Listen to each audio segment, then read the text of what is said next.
No, pero lo puedo poner. Por favor. Sí. ¿Viste? Tengo que un permiso. ¿Para el blush? No, Ok. tengo que dejar pasar a Marcia. Ya, vamos a ver. ¿Nos puedes tomar apenas? Sí, claro. Por favor, por favor. ¿Pero viene te para digo. acá, Marcia, o va a ir a su cuarto? No, pues no puedo echar las cosas. Bueno, por atrás, por atrás. Sí, era evidente. ¿Y este qué? ¿Cómo funciona? ¿Me lo tengo que poner así? Pues, no, hasta aquí abajito, a un ¿Aquí? Ajá. Pero tiene, sí, tiene clip. Una, Dos, tres. Sí, de hecho, justo en medio, con eso alcanzan las tres. Ah, güey. Una, dos, tres. Yo no soy mi entrada, ¿va? Muchas gracias. ¿Listo, profesor? Listo. Pues muy buenas tardes, de nueva cuenta, sean todos y todas bienvenidos, bienvenidas a este conversatorio número 2, que lleva por título La economía de los cuidados. Recientemente, los temas relacionados con el papel que juegan las mujeres y en la reproducción económica y social ha cobrado relevancia, por eso creímos oportuno en esta edición 17ª de nuestro seminario departamental de investigación incluir como tema en el desarrollo de nuestro seminario y bajo el formato que estamos experimentando con los conversatorios, una temática de esta naturaleza. Amablemente los colegas que me acompañan han tenido a bien aceptar la convocatoria en torno a esta modalidad que tiene la idea de servir de un formato de divulgación para participar en este conversatorio sobre economía de los cuidados. Nos acompañan para moderar esta mesa el doctor Francisco Antonio Martínez, a quien le agradezco mucho que haya aceptado esta invitación, y dos colegas profesores del departamento, la maestra María Josefa Montalvo Morales y el doctor Carlos Salas Páez. Bienvenidos, bienvenidas, y le damos la palabra al maestro, al doctor Francisco. Adelante, por favor. Gracias, muy amable, estimado Jaime. Bueno, vamos a empezar con este conversatorio. La idea es que yo plantee una serie de preguntas y que mis compañeros aquí contesten, que comente también el doctor Carlos y la profesora Josefa. Entonces vamos a hablar sobre este tema tan interesante y hasta cierto punto nuevo en la economía, digamos, en el estudio de la licenciatura de economía, ¿no? A ver, mi primera pregunta sería, ¿qué entendemos por economía de los cuidados y por qué se ha vuelto un tema central en la discusión económica y social actual en el país? Sí, la economía de los cuidados aparentemente plantea exclusivamente el cuidado de las personas, es mucho más integral, es el cuidado del entorno material. Y el entorno material implica el cuidado de las personas, por supuesto, y todo lo que lo rodea. Cuidar a una persona, por ejemplo, de la tercera edad implica no nada más cuidarlo y ya, sin capacitación, considerar los elementos ideológicos de la zona, los elementos culturales, aquí vienen muchas cosas, los saberes, otros elementos que son materiales que influyen en el cuidado, pero como que está muy descuidado. A los niños, a los adolescentes, es el cuidado de todos con todos, ¿no? Entonces, se ha planteado que el cuidado se tiene o sea, el cuidado nada más es de las mujeres. Quien sale más afectada en general es la mujer, ¿sí? Por cuestiones también ideológicas. Por eso digo, la materialidad no nada más afecta. Por ejemplo, si te van a dar el cuidado, pero tienes que ir a atravesar toda la ciudad 2 horas, pues no vas a ir a que te hagan, o sea, a que te hagan una terapia o algo por el estilo. La idea de estos cuidados es que se reproduzca de una manera en el entorno de las personas, ¿no? Y entonces el cuidado está como muy orientado al cuidado de las personas, hacia nada más te cuido, a lo mejor te doy una terapia, lo que sea, y vete a tu casa y se acabó. Entonces tiene que ser todo ese espacio que está fuera de la fábrica, fuera en las casas, por supuesto, en las escuelas, en todos lados y a todas las edades. Y se ha planteado mucho también cuidar al cuidador, ¿no? Porque el cuidador de repente es el que paga las consecuencias de estar cuidando, por ejemplo, a un anciano, estar cuidando a los niños. Muchas mujeres que no van a las carreras, que no pueden estudiar, es porque salen de la escuela para poder dedicarse a cuidar al abuelo, cuidar a la mamá, cuidar a los niños, cuidar a los sobrinos, a todo eso. Entonces, ha tomado mucha relevancia porque está descuidado dentro de la teoría hegemónica, digamos, ¿no? O sea, estamos nada más planteando los datos de las fábricas, los datos de los precios, los datos de todo lo que quieran de la energía, de muchas cosas, pero ¿qué ocurre con todo este proceso de producción que se da fuera de la fábrica, fuera del trabajo, fuera de los servicios, fuera de donde trabaje la gente? Entonces, lo que estamos analizando es un poquito ver cómo se puede generar empleos aquí, ¿sí? Empleos profesionales. ¿Para qué? Para que los cuidados pasen a ser algo importante dentro de la actividad cotidiana de las personas, ¿sí? Eso más o menos podría resumirlo. Doctor Carlos, ¿quieres agregar algo? Sí, yo quiero añadir varias cosas que son importantes y avanzar un poco en las preguntas que me van a hacer. Por lo siguiente, ahora voy a explicar por qué. En realidad, la idea de los cuidados y de la importancia de los cuidados siempre ha estado presente. No en la economía, pero sí en la vida cotidiana. Y lo que hace esta visión actual es destacar una serie de cuestiones que van acompañado todo sistema que intenta reproducirse a sí mismo. Pues esto es parte de un proceso de reproducción social que tiene la parte biológica, la parte de reproducción material y reproducción de la fuerza de trabajo y una reproducción de carácter ideológico. La economía de los cuidados en general es vista nada más de una manera muy restrictiva, pero se puede entender de una manera más amplia como la intersección de dos componentes, estas que acabo de citar. Una, lo que es la reproducción biológica, no solamente el nacimiento, sino todo el proceso de vida. Y la otra parte que es la reproducción de la fuerza de trabajo, la reproducción material. Entonces, como dijo María Josefa, esta tiene que ser una visión integral. No solamente ya naciste, ya creciste, ya te moriste. O te voy a dar de comer para que vayas a trabajar otra vez, etcétera. Sino es una visión que afortunadamente todavía no tiene una vertiente neoclásica. Es básicamente una visión progresista que toma en consideración lo siguiente. Si yo examino el tiempo de trabajo, el tiempo que ocupa la persona durante una semana, hay trabajo pagado y trabajo no pagado.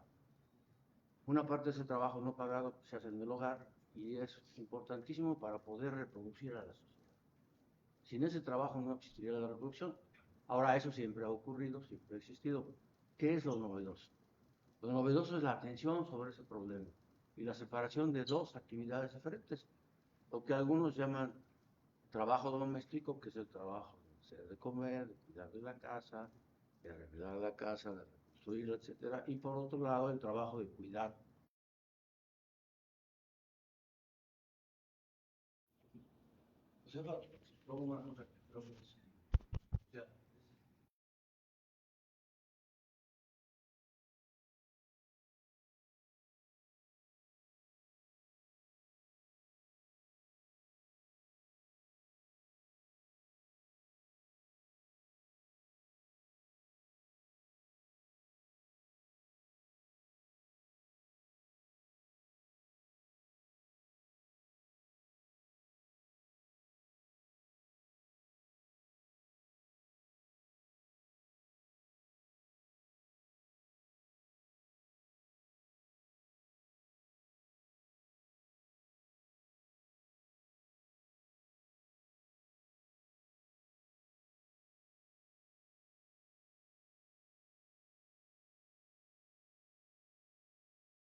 muchos, ¿no? Y cada vez más. Pero yo creo que tiene que ser algo que desde la sociedad, desde el Estado, desde todo el entorno, donde los horarios de trabajo, las distancias, la forma de organización de la ciudad, todo tiene que cambiar poco a poco, es un elemento que tiene que cambiar y que todos estamos conscientes de eso. Simplemente lo del agua no cambia, ¿no? No cambia y no cambia y es un proceso que va muy largo y se alarga mucho porque simplemente, aunque digan, vamos a poner atención a esto, implica llevar muchos recursos hacia allá. Y entonces no hay recursos, es nuestra realidad, ¿no? Doctor Carlos, los economistas estamos entrenados para pensar entre lo clásico, keynesiano, post-keynesiano. ¿Qué relevancia tiene la teoría para haber invisibilizado esto de los cuidados? Es que no es un problema de teoría, es un problema ideológico. Y voy a contar una historia primero y luego avanzo sobre eso. En los años 70, en 2 lugares del mundo, en Suecia y en Australia, se empezó a plantear el siguiente problema. ¿Qué pasa si contamos el trabajo de las mujeres en la contabilidad nacional? Ojo, es simplemente contar el trabajo de las mujeres en la contabilidad nacional, no entrar más allá de eso. Y la primera pregunta que uno se hace es, ¿y cómo se mide eso? No sabemos cómo se mide, no tenemos instrumentos, que es lo que está diciendo. Entonces empiezan a crear propuestas. Hay un texto de Marilyn Waring, australiana, que se llama Si las mujeres contasen, el Women Count. Y ahí, en ese texto, hace una propuesta, es muy inicial y si fuéramos muy rígidos diríamos que es muy precaria, pero es el punto de entrada a una discusión que es la que está colocando María Josefa, y es que el trabajo de la mujer, porque es la que carga con todo este trabajo doméstico y trabajo de cuidado, es un trabajo que se ha invisibilizado durante todo el tiempo. O sea, no solamente no se mide, sino no se observa, no se contabiliza, pero tampoco se percibe. Se considera como algo natural cuando no es natural. Y este momento de observación de que por lo menos las mujeres contribuyen al Producto Interno Bruto ya es un avance. A partir de esta idea, las Naciones Unidas implementan un programa para medir el trabajo doméstico, con otra visión de lo que es trabajo doméstico, es el trabajo dentro del hogar. ¿Y cómo le hacen? Bueno, no es el momento, pero podríamos volver después sobre cuáles son las formas de medirlo. Pero lo más importante es que se vuelve visible y eso tal vez explica por qué se tardó tanto tiempo en ponerse a estudiar dentro de la economía las actividades de cuidado.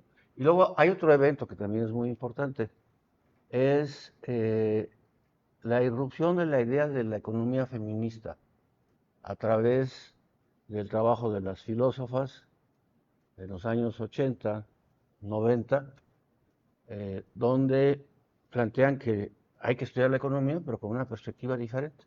Aquí ya no es si es neoclásico, si eres marxista, porque a todos les tocó. En la discusión se criticó el marxismo, se criticó la teoría neoclásica, por diversos aspectos. Pero uno de los aspectos que es fundamental en esta crítica es la idea de que lo que se considera como natural no es natural. Lo que se considera como el papel de la mujer no es natural. Lo que se considera como trabajo no es solamente el trabajo que está pagado. Y esta idea es muy importante porque a partir de eso, de esas dos cosas, se empieza a discutir el problema de los cuidados. Y lo que está planteando María Josefa, creo que es muy importante, es que se llega a un punto donde los cuidados son más amplios que el trabajo doméstico. Y ahí sí es donde tenemos problemas. ¿Cómo lo medimos? Si es que queremos medirlo. Podemos volver después a ver cómo se mide y los problemas que hay en esa medición, pero en el fondo este es el discurso. Es un objeto que está ahí, siempre estuvo ahí, ya nos familiarizamos tanto que no lo vemos. Y tampoco lo valoramos. Son las dos cosas. Ni lo vemos ni lo valoramos.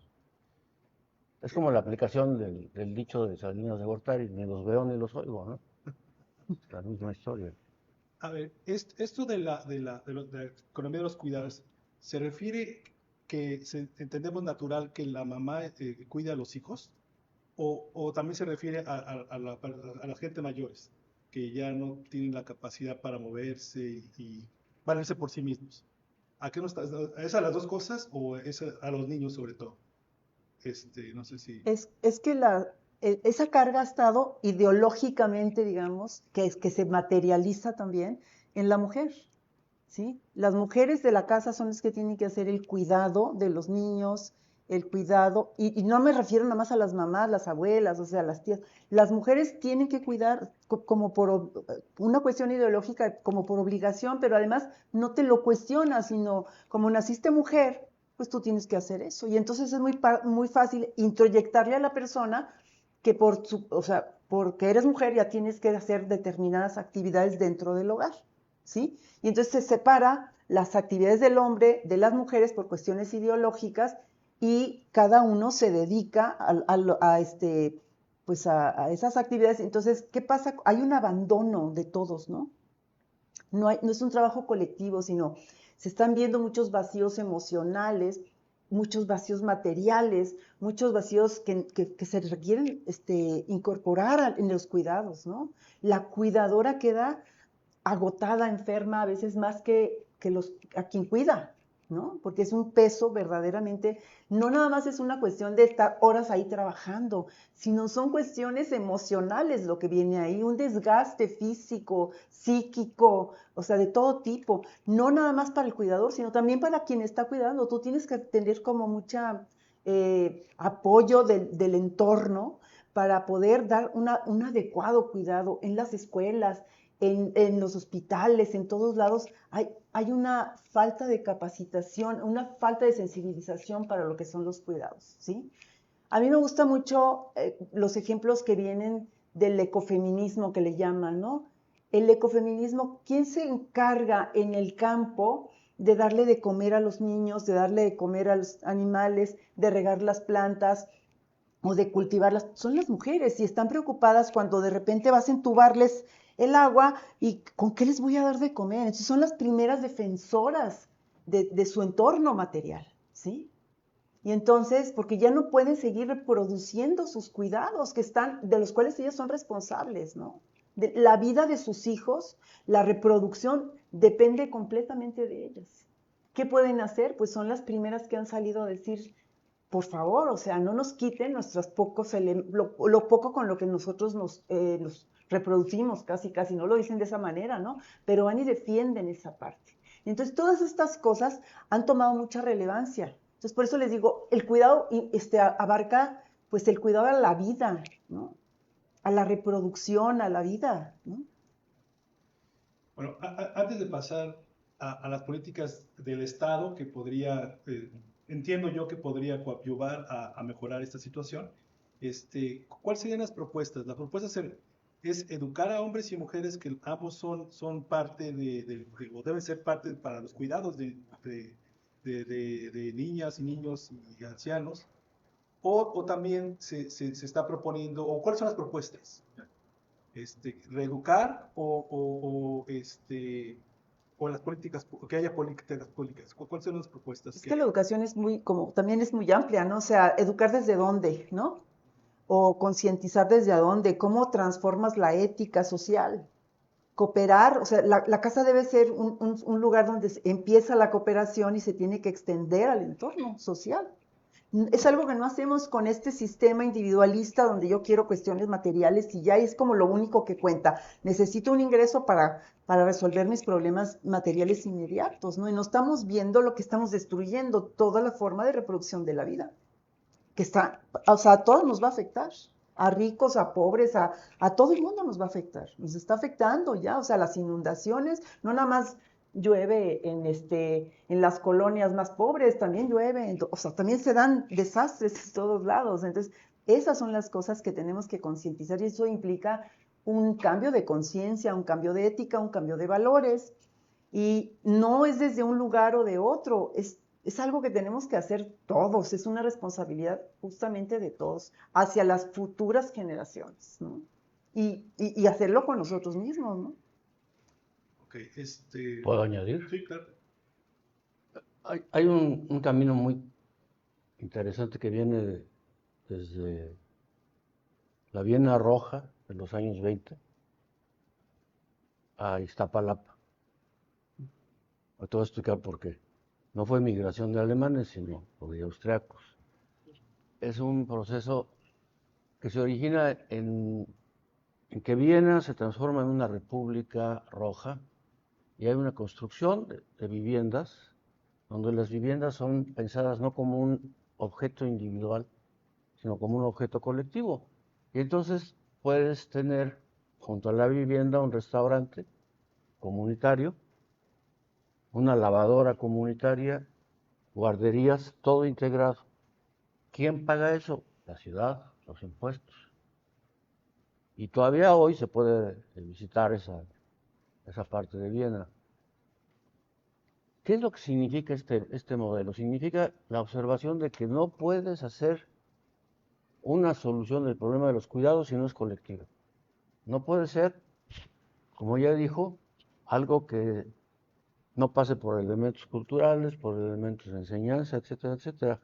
Y cuando vemos las tentativas de las utopías de Iztapalapa, una de las cosas súper interesantes es, hay un comedor, bueno, un restaurante que vende comida, hay cuidados para las mujeres y hay otras actividades que reproducen de alguna manera, no colectivamente y no en la escala de la Viena Roja, la necesidad de que el Estado tome cuenta del cuidado, que no quede como algo que sea individual. Esa es una parte. Y la otra parte, el grave problema es la educación.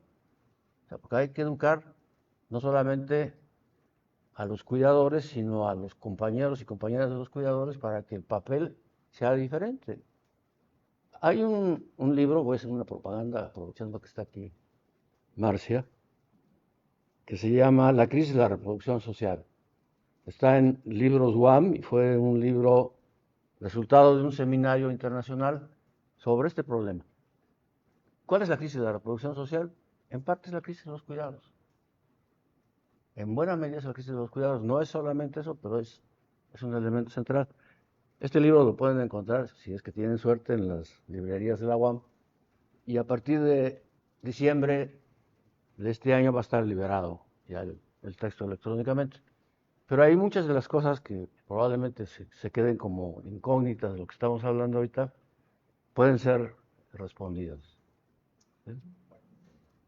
Mi siguiente pregunta es, ¿cómo pueden las empresas, las universidades o la ciudadanía en general contribuir al cambio cultural de los cuidados, la cultura de los cuidados? ¿Cómo la puede reforzar? ¿Cómo creen ustedes? En principio, las empresas capitalistas es imposible, ¿no? Prácticamente, porque su objetivo es la acumulación, la ganancia. Entonces yo lo veo muy complicado, ¿no? Por ahí, ¿no? O sea, en este sistema, ¿cuál es el objetivo de la empresa? Pues la ganancia. Las personas, le conviene a la empresa la forma de contabilidad actual que hay, ¿no? Donde se mide todo menos cuál es la calidad de empleo que hay en su empresa. ¿A poco se preocupan por los trabajos? Muy pocas empresas o casi ninguna, ¿no? Ojalá que se pudiera modificar todo eso. Yo creo que es como querer hacer buenos a los empresarios. No es que sean malos o buenos, es que tienen que cumplir su función empresarial, Su ¿no? lógica. Sí. Entonces, sí. Yo creo que las universidades tenemos mucha responsabilidad, ¿no? Hay una gran responsabilidad de hacer esto extensivo. Tenemos mucha influencia porque va hacia las familias de nuestros alumnos, o sea, se tiene que ir extendiendo. ¿Y quién más? Y La ciudadanía en general, es que, o sea, pues los estudiantes son ciudadanos, y entonces yo creo que sí, tiene que ser también zonas del gobierno, o sea, partes del gobierno donde zonas culturales, todo eso, donde se tiene que reproducir el trabajo colectivo, yo creo, ¿no? En la familia es muy importante que la gente lo haga, como en primera instancia, que lo empecemos a concientizar para plantear. Yo no puedo estar haciendo las cosas, yo no puedo estar haciendo las cosas poco a poco, ¿sí? No puedo estar haciendo las cosas individualmente, no las puedo estar haciendo porque es mi responsabilidad, sino que todos cooperen como de manera, es que no le ayudo a alguien, es que le ayudo a mi familia, es que ahora le ayudé. No, espérate tantito, no es ayuda, es responsabilidad. Entonces yo siempre les digo, no podemos decir, ay, te voy a ayudar a hacer la comida. Pues es ocasional, ¿no? O te voy a ayudar a cuidar al chamaco, o te voy a ayudar a hacer lo que sea. Es algo ocasional, tiene que ser algo permanente, que tú sepas que es parte de tu responsabilidad, que que la, este, pues que las cosas se tienen que hacer de todas maneras, ¿no?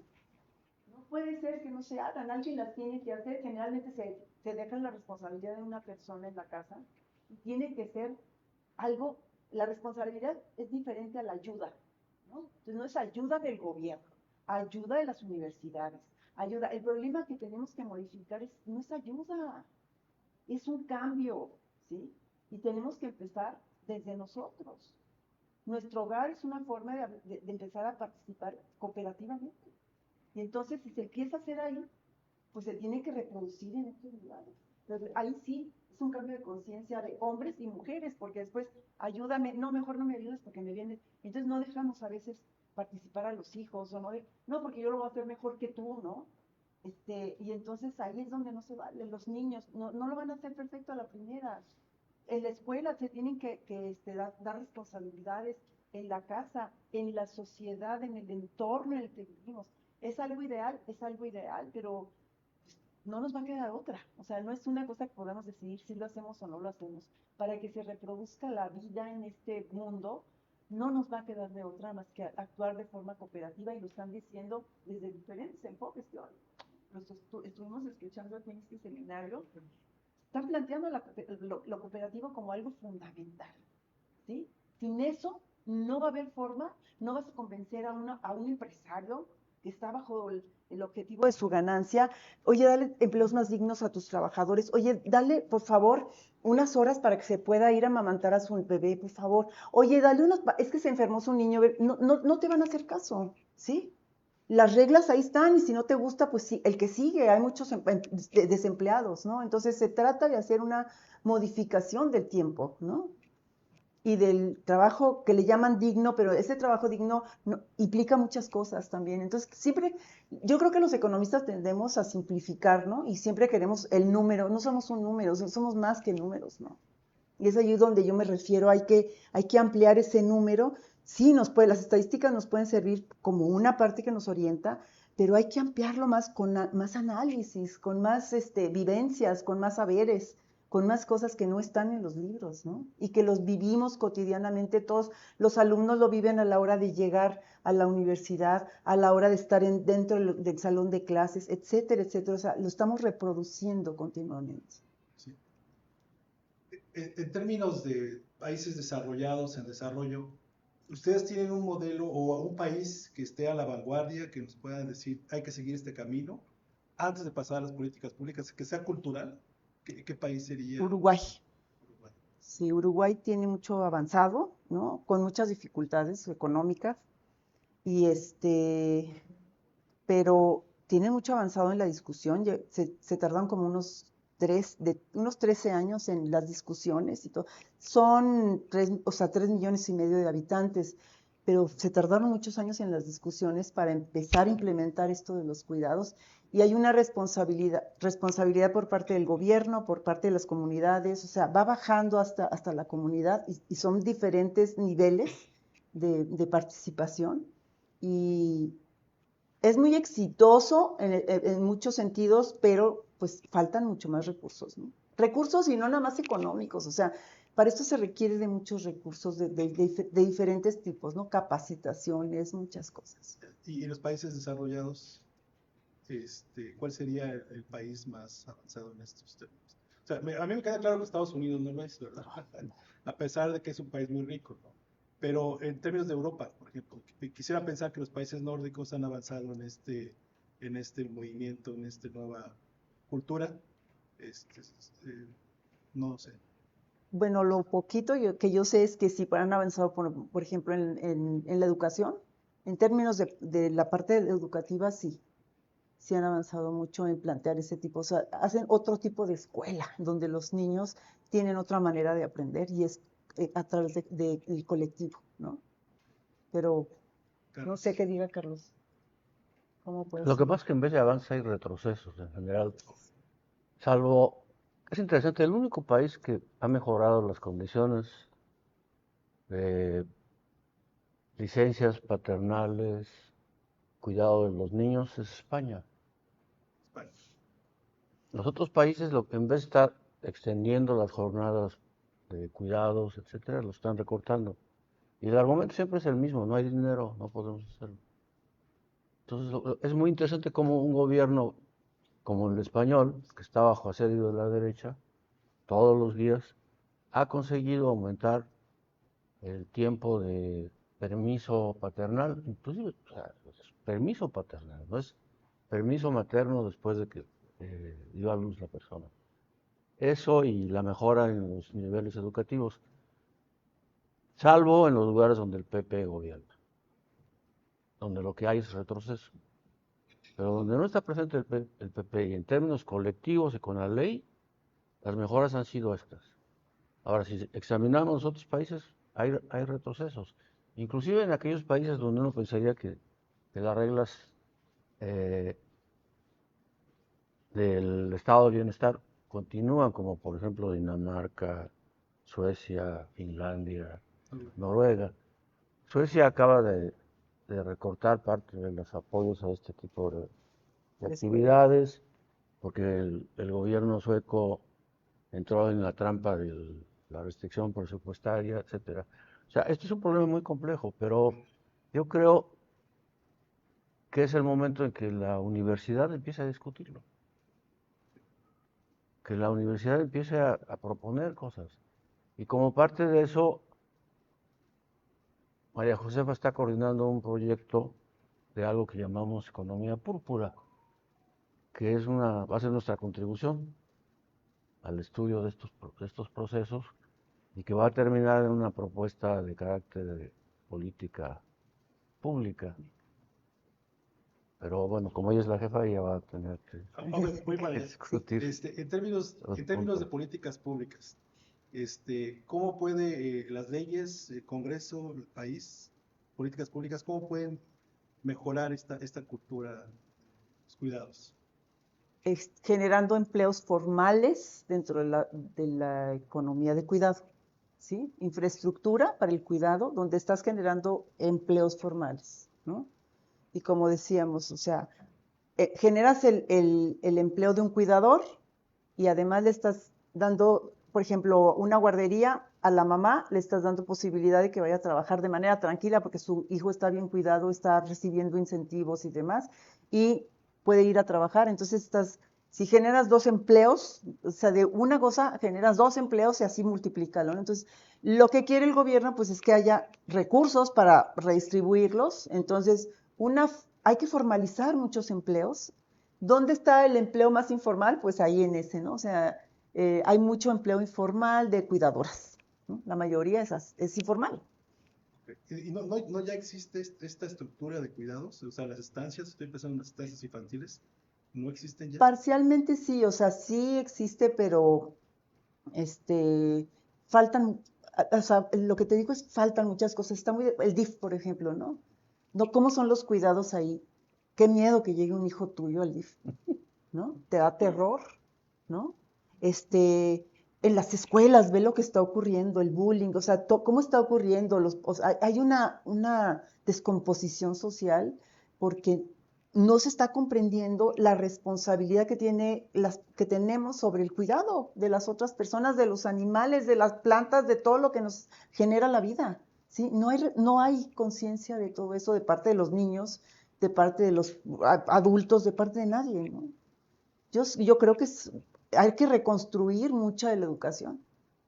Te decía que Noruega, ¿no? O sea, pues la educación es muy diferente. La que le dan a los niños, hay contacto con esa reproducción material de su entorno, ¿sí? Y eso es lo que, no digo que sea el ejemplo. Japón, algunas escuelas ya no están metiéndole a la idea a los hijos, a los chamacos que tienen que ir a la guerra y a pelear por algo que ellos ni saben de qué están haciendo. Entonces están reduciendo el número de materias, por ejemplo, ¿no? Historia, otras que se están perdiendo aquí, que no son importantes, se le está dando mucha importancia.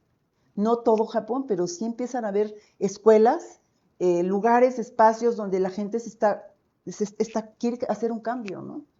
Está tomando conciencia de los cuidados. Y los cuidados van desde que nacemos hasta que morimos. ¿Tú, Carlos? Estaba pensando en qué es lo que no debo decir, más bien de las políticas públicas. Tenemos dos ejemplos muy feos, pero bueno, te le pediría al camarógrafo que suspenda la transmisión.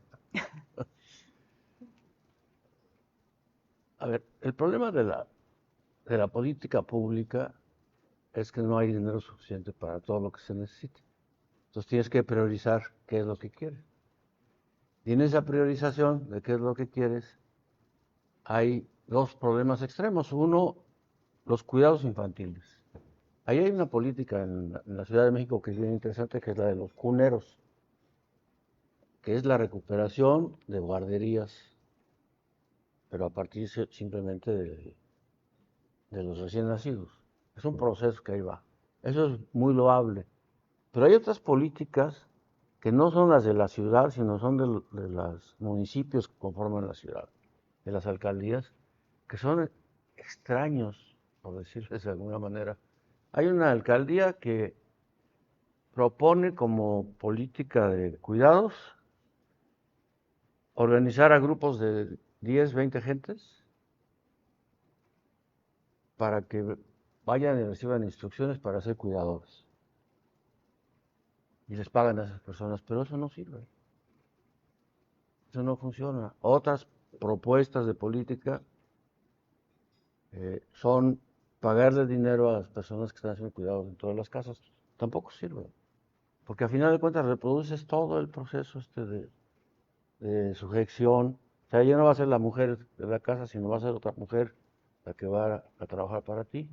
Eso, si no es una política integral, y es lo que estoy esperando que algún día próximo ocurra, no va a funcionar. O sea, los paliativos aquí no funcionan.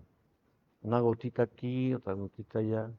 Tienes que ser un proceso que se va construyendo poco a poco, probablemente por la restricción de presupuestos, pero que el Estado tiene que actuar. No puede dejar de actuar. Y nada más para terminar, y la propuesta que está siendo discutida o que está siendo implementada no es integral. Ese es el gran ¿Qué problema. propuesta? Una propuesta de una política nacional de cuidados. Sí, o sea, la propuesta dice hay que integrar todas las actividades que tengan que ver con cuidados de todas las secretarías.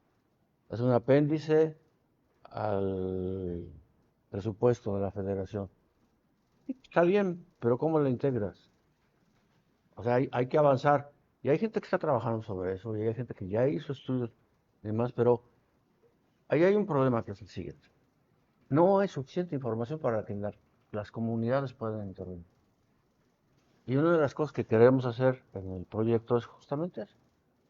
O sea, vamos a intentar entender cuáles son las políticas, la colección de políticas que pueden funcionar y entonces hagamos un proceso de difusión de estas políticas.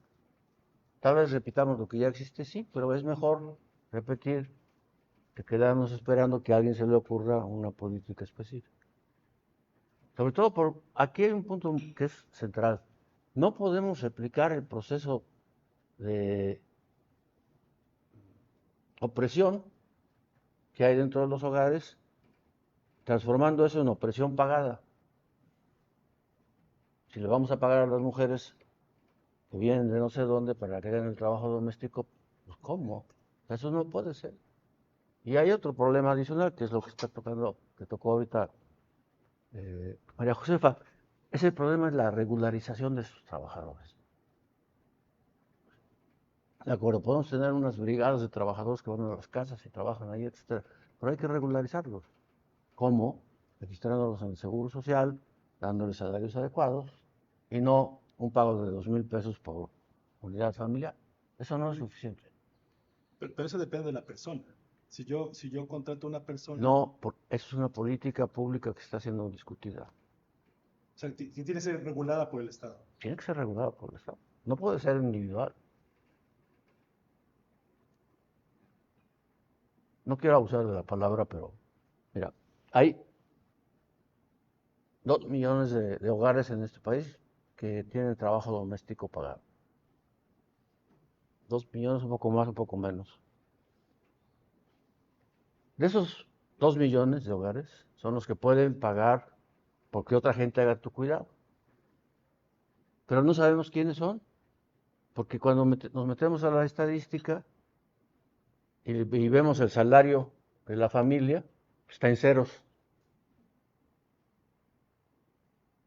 Entonces muchas de las cosas que podemos decir no son suficientes, es lo que decía, no hay información. O sea, existe una encuesta nacional de uso del tiempo, etcétera, pero de ahí no podemos sacar información. ¿Por qué? Uno, porque no hay cuidado del INEGI. Digo, lo siento, pero no hay cuidado del INEGI. Eso se expresa en muchas formas en la INUT. Y la otra es porque la gente no te responde. Para no capturar esos ingresos. Pero a ver, es inevitable. Imagínate la siguiente estrategia. Yo llego y le pregunto a una persona, disculpe, ¿usted tiene ayuda pagada aquí en la casa? Y me va a decir sí. Inmediatamente le pregunto, ¿y cuánto gana usted? Ah, pues no tengo ingresos. Regresas y le dices, oiga, si no me dice exactamente cuánto gana porque no sabe, pues dígame más o menos en este rango, que es la técnica de la ENOE, la Encuesta Nacional de Ocupación y Empleo. Dígame más o menos en qué rango anda y ya tengo una idea. Pero INEGI no se ha preocupado por eso. La encuesta nacional de uso del tiempo, por más importante que sea, es como una encuesta de tercera. Tan es de tercera que cuando tú ves los datos, ni siquiera están estructurados. Te los avientan en formato comma separated value y usted llene los vacíos. No es posible. O sea, el Estado mexicano, que debería estar preocupado por eso, no está preocupado. Porque es trabajo de mujeres. Entonces, pero sí tenemos una encuesta de felicidad. Ah, ¿qué tal? ¿Cómo mides la felicidad, no? Referencias. A ver, aquí ¿cuáles serían sus referencias teóricas más importantes en este tema en la actualidad? Referencias teóricas. Híjole, nos estamos apoyando en el trabajo de IPAC. Ay, nunca me acuerdo de eso. IPEC y Caracal. Es- Pero la que sabe sobre ese tema es la sí, profesora Marcia. Ella nos puede ayudar. Referencias sobre este tema de la cultura de los cuidados. Referencias importantes que uno pueda consultar. El libro. Bueno, hay el libro que Carlos ya hizo referencia, pero hay también un libro que creo que es muy importante y que hace la relación. En este libro hay un texto de Caracas, perdón, este libro sobre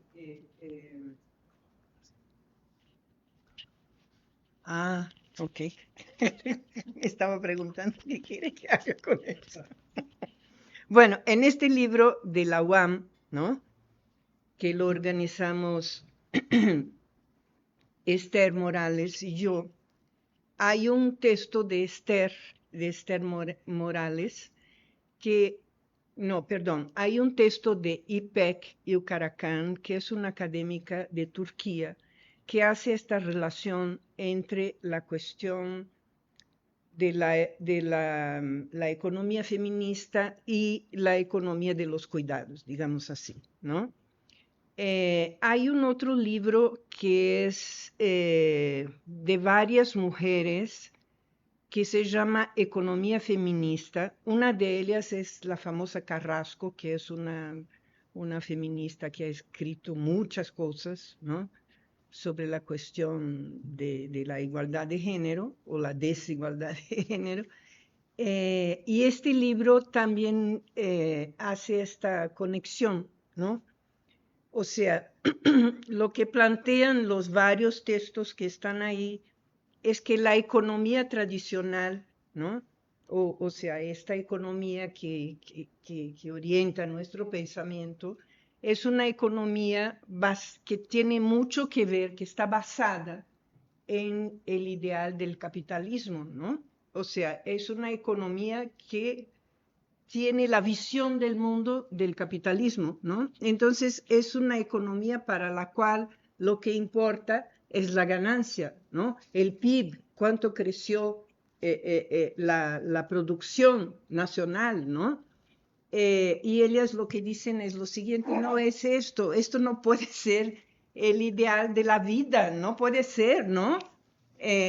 O sea, la economía tiene que tener en el centro la cuestión de la vida, ¿no? ¿Qué estamos haciendo para garantizar nuestras vidas, las vidas de los niños, ¿no? Las nuevas generaciones, de los más grandes que necesitan de mucho cuidado, ¿no? Que, como dijo María Josefa, siempre son cuidados de las mujeres, ¿no? Entonces, o sea, hay que cambiar la visión del mundo, ¿no? Hay que sacar la ganancia como el centro del pensamiento económico y poner la vida, ¿no? Hay que sustituir la ganancia por la vida, ¿no? Y el cuidado, ¿no? La vida y el cuidado por la vida. Este libro sobre economía feminista yo lo recomiendo mucho porque discute en este sentido, o sea, de qué forma este raciocinio, digamos, de la economía feminista se propone como algo diferente, distinto, ¿no? De la economía tradicional, de esta visión del mundo que lo que vinimos a hacer aquí es producir, producir, producir y consumir, consumir y consumir, lo que está matando el planeta, ¿no? Y a nosotros mismos. Entonces yo creo que es una cuestión muy, muy importante. Pues no sé, ¿algo más que quieran añadir Gracias, Jaime. ustedes? ¿Algo que haya quedado en el tintero, Carlos? Pues quedan muchas cosas en el tintero, pero Nos invitamos a que entender. lean. Ahorita que planteabas esto, ¿no? O sea, realmente mucha bibliografía sobre eso hay poca, ¿no? O sea, es algo que está apenas empezando, ¿no? Y además está como muy separada, ¿no? Los estudios enfocados hacia cosas muy de caso a veces. Entonces está como una teoría así bien construida, pues no creo qué bueno que no exista, Apenas, apenas está desarrollado. no, o sea, ojalá que no, ¿no? Que no se desarrolle, porque si no te metes al modelo y justamente salir del modelo, ¿no? De los modelos en los que estamos. Entonces, yo creo que la riqueza debe ser en que pues, lo que hemos estado repitiendo aquí, la multidisciplina, la transdisciplina, todo lo que quieran ustedes, donde tenemos que todos respetar los conocimientos de otros e integrarlos, ¿no? Entonces, qué bueno que no haya un modelito, ¿no? A seguir, si no hay como sugerencias que se van a ir ocurriendo, o sea, se les va a ir ocurriendo a las personas a medida que vayas desarrollando las ideas, ¿no? De todo esto, lo vivimos, sin embargo, es muy difícil expresar eso que vivimos, ¿no? Lo estamos viviendo cotidianamente, que si las inundaciones, que si ya pasó esto aquí, que si personas que psíquicamente no están bien, muchas cosas que todo el tiempo estamos con esa información y sin embargo nos sentimos que no estamos haciendo nada. Entonces, creo que hay demasiadas cosas por hacer y que lo bueno es que no vaya a tener un modelito del cual no pueda salir, ¿no? Entonces, por un lado, hay muchas carencias, pero por otro lado, qué bueno que se esté construyendo algo, porque cada quien puede entender la vida, o sea, cada enfoque puede entender la vida de una manera diferente, ¿no? Para el capitalista, su vida está en la ganancia, ¿no?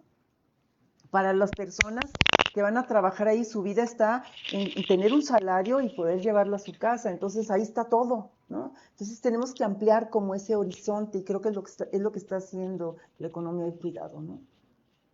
Eso Ok. sería mi... Bueno, dos cosas que se me surgen ahorita, si quieren conectar.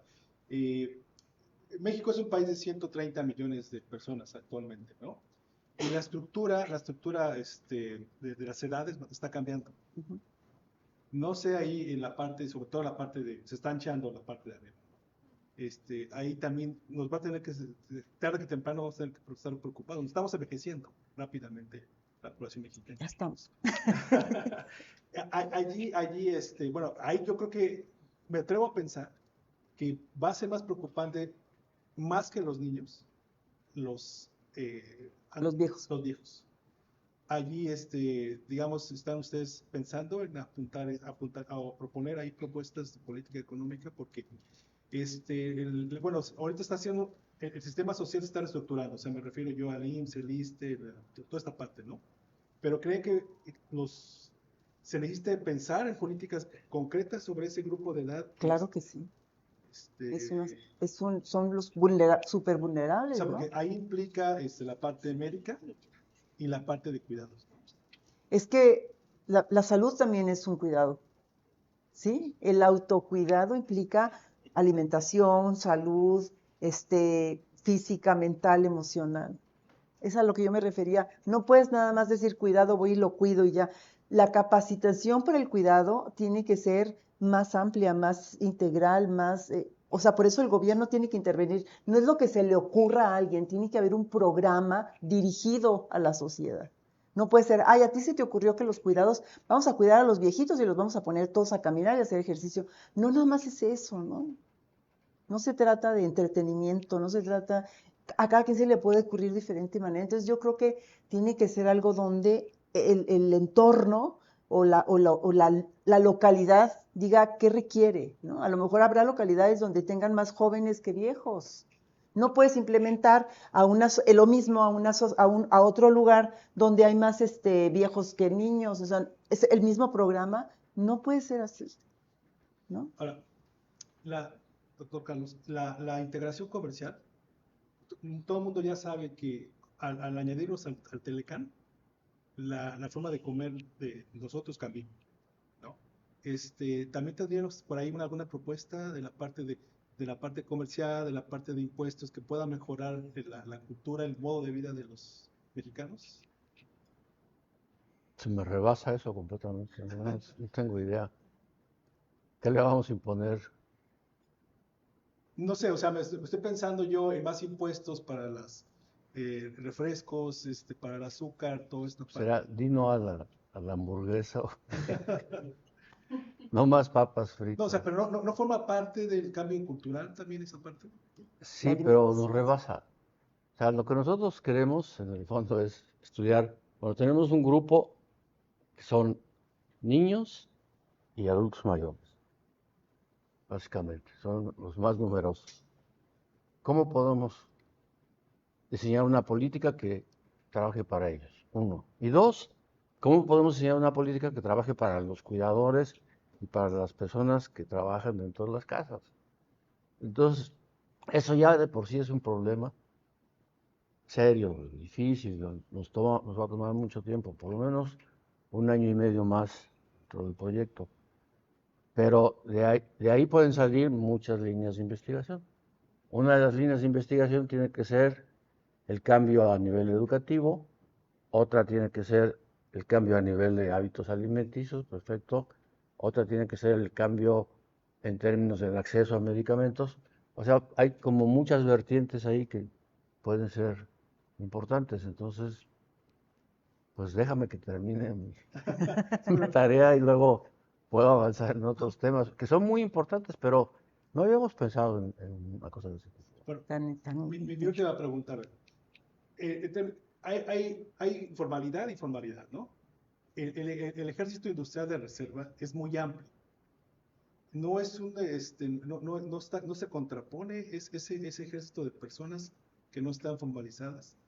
Al tratar de al formalizar esto, me refiero que no es más difícil con este grupo de personas, o cómo piensan ustedes tratar de formalizar esto, es lo que recuerdo de tu propuesta, ¿no? Tratar de, lo que ya existe, formalizarlo. Pero al formalizarlo, pues es muy difícil que alguien con un salario más bajo se quiera formalizar. O se tenga que formalizar por la cuestión de los impuestos, el IVA, el ICR. Pues se trata de que paguen impuestos, o sea, responsabilizarnos de que el pago de impuestos es para, se tiene que redistribuir y tienes que participar, por eso la participación. Empezar a concientizar a la gente. Ahorita tenemos una conciencia de que mejor no hay que pagar impuestos porque se lo van a arrojar los políticos, ¿no? Son cambios que se tienen que dar. Sin esos impuestos, pues no va a haber mejoría. Las condiciones no van a mejorar nunca. O sea, por eso la participación del gobierno es fundamental. No se trata, por ejemplo, yo voy a vender determinados productos que son muy nutritivos, pero a lo mejor están contaminados. ¿Quién va a supervisar el que no lo esté? ¿Y quién va a responsabilizarse de eso? Tiene que haber una responsabilidad legal. O yo voy a ponerme a cuidar ¿qué pasó con las guarderías que hubo, ¿no? De la época de Calderón, ¿no? Pues no había responsabilidad. Cualquier persona podía haber, le voy a cuidar a los niños sin ninguna responsabilidad, ¿no? Entonces no se trata de que los recursos vayan así, sino que estén organizados, ¿no? Vas a pagar impuestos, vas a capacitar a la gente, le vas a dar un seguimiento a eso. Es la responsabilidad del gobierno y de quienes hacen esa o sea, el gobierno tiene que hacer la infraestructura, pero también las personas tienen que responsabilizarse en estar siendo permanentemente capacitadas. Sí. No puedes dejar es que te digo, el DIF, el seguro social y todo se deja ahí con la gente y ya nada más estás escuchando las irregularidades por todos lados. ¿Por qué llegamos a esas irregularidades? ¿Cómo evitar que nos rebasa, por supuesto? Pero tienes que seguir proponiendo cosas para que no nos rebase, ¿no? Carlos. En primer lugar, cuando uno habla de economía informal y cuando uno habla de economía formal, hay que tener un poquito de cuidado para no resbalar. La idea de formalidad o informalidad depende no de si paga impuestos o no, sino de si está registrado ante el Seguro Social. La primera. Eso se puede intentar. Entonces, la idea de formalización no es que la gente pague impuestos. Eso es una cosa que viene después. Es la primera cuestión. Y la segunda es que estamos pensando en apoyar económicamente tal vez a quien cuida, pero eso puede ser una actividad que sea hecha en varios hogares. No estamos pensando en la idea de los años 70 de darle un salario a las amas de casa. Eso no es el caso. Por muchos motivos, la propuesta que se levantó en Italia del salario a las amas de casa no funcionó. Y uno de los principales motivos es que le vas a dar un salario y luego, ¿qué va a hacer? ¿Su trabajo cotidiano? O sea, le vamos a pagar porque replique todas estas condiciones ideológicas de control. No, o sea, lo que tú quieres es que la sociedad tome cuenta de algunas actividades, que le pague a personas especializadas para hacer esto, y esas personas especializadas van a estar registradas ante el Seguro Social o lo que sea, y si pagan impuestos o no, es otra esfera. No nos podemos meter a tanto, ¿no? Está bien que somos santos, pero no son vulnerables. Bueno, ya por último, para acabar, yo escuché esta propuesta, y lo he comentado contigo, con las personas que propone el MIT, la teoría moderna del dinero, ¿no? Me parece que hay similitudes, pero no sé si ustedes la conozcan, y si la conocen, lo del MIT, ¿cuáles serían las diferencias con ellos y con su propuesta de ustedes? O sea, ellos son post-keynesianos y proponen que el Estado pague un salario mínimo, digamos, para hacer ese tipo de cosas, para cuidar a la gente, a los menores y a los gentes que no pueden, que tienen alguna discapacidad o para personas adultas. No sé si su propuesta va por ese camino o es diferente.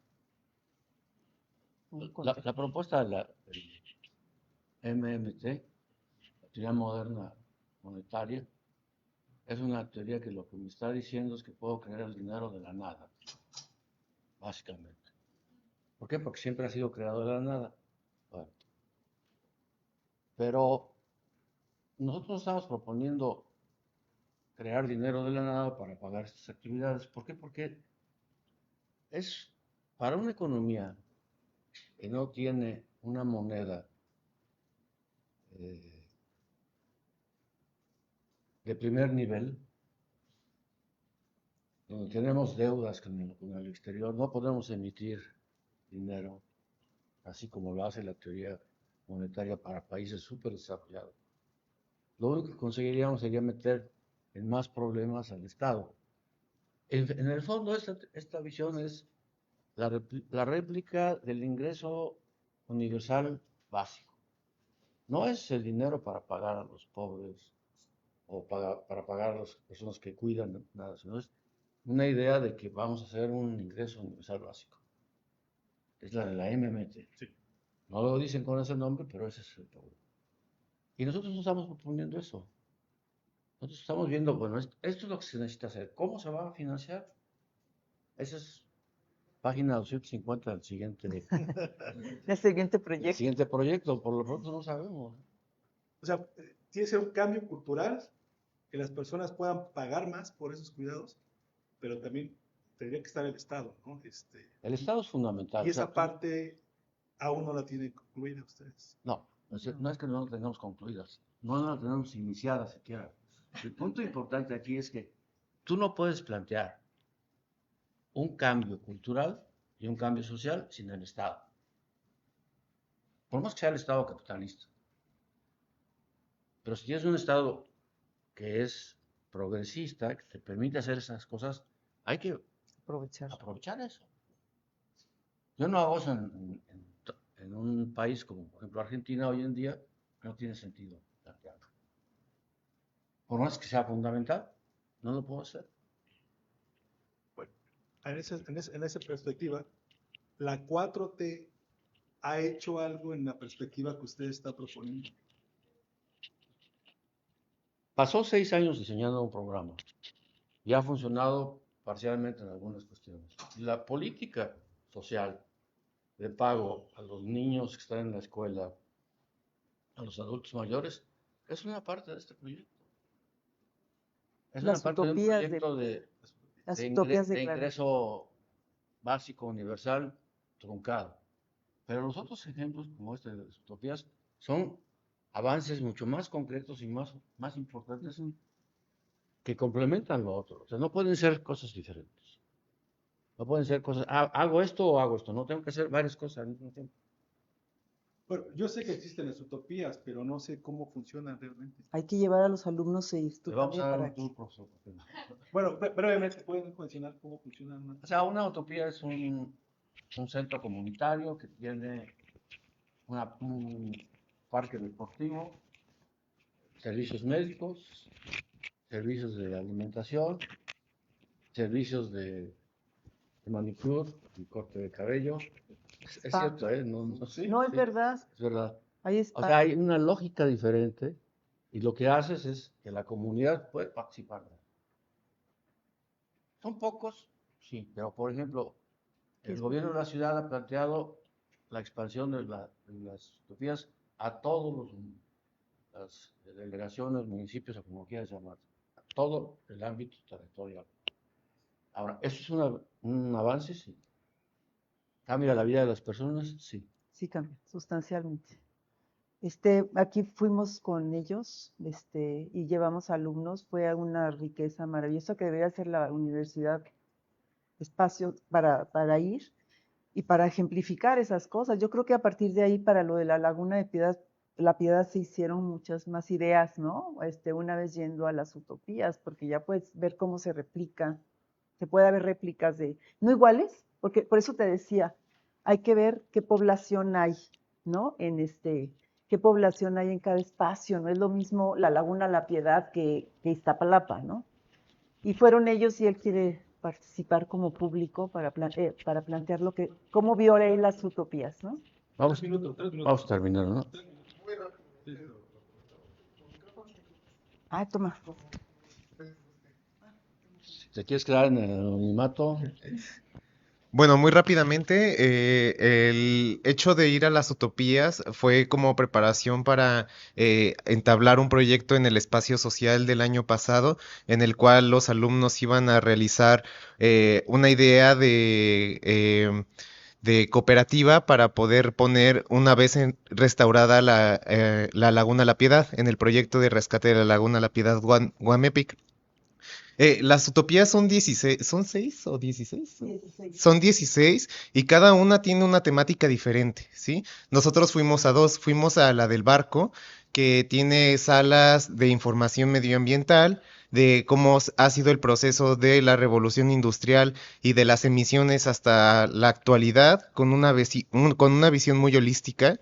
Tiene salas interactivas en las cuales te puedes tomar fotos como pingüinos, ver cooperativas, etcétera. Es muy dinámico, ¿no? Tiene una sala también en la cual hay como si estuvieras dentro del mar, ¿no? Tiene muchos proyectores que proyectan corales, proyectan peces nadando. La sensación de estar ahí es como de una brisa marina, ¿no? Inclusive, si pisas un lugar, el pececito sale huyendo, ¿no? Entonces también los proyectores son interactivos. Eso también te crea un escenario de conciencia, ¿no? De conciencia ambiental.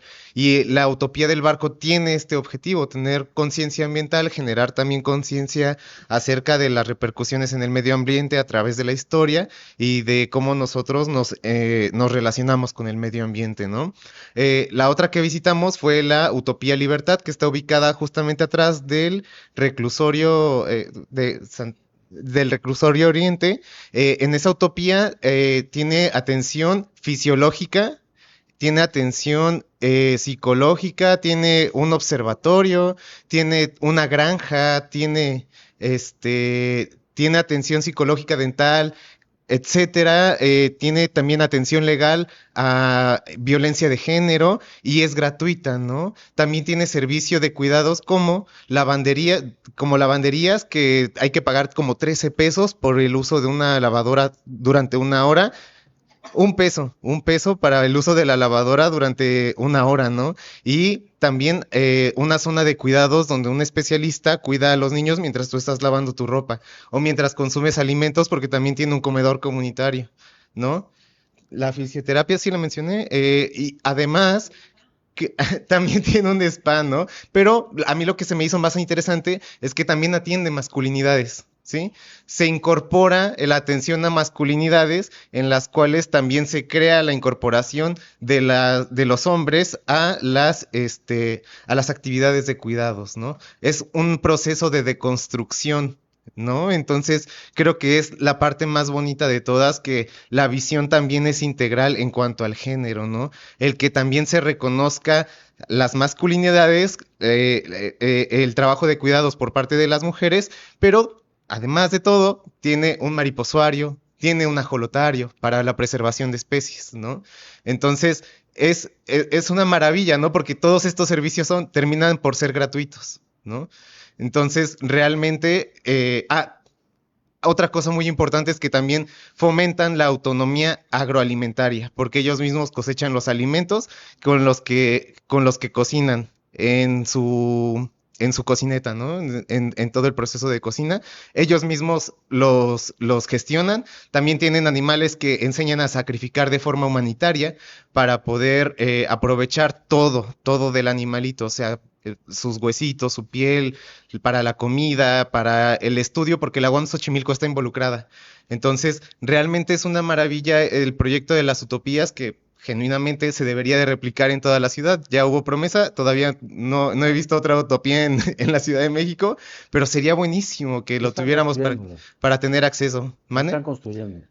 Ojalá sean pronto, ¿no? Porque creo que es algo necesario para poder crear una visión mucho más íntegra a lo que tenemos que transitar en toda esta idea de los cuidados, ¿no? De también reconocernos como seres vulnerables ante el sistema, ¿no? Entonces, pues esa es la participación que tengo. No sé si me pase, pero una disculpita. Pues, me quedo con esa palabra, el cambio de conciencia. Y bueno, pues los felicito por contribuir en este proceso, ¿no? De desarrollo de esta nueva visión, de forma de pensar. Y bueno, y pues la UAM, ¿no? Yo sé que en otras universidades no están en este proceso, están en otras cosas, pero en la UAM están en este proceso, ¿no? Lo vieron en la UAM y la UAM está pasando, ¿no? Muchas gracias por su participación.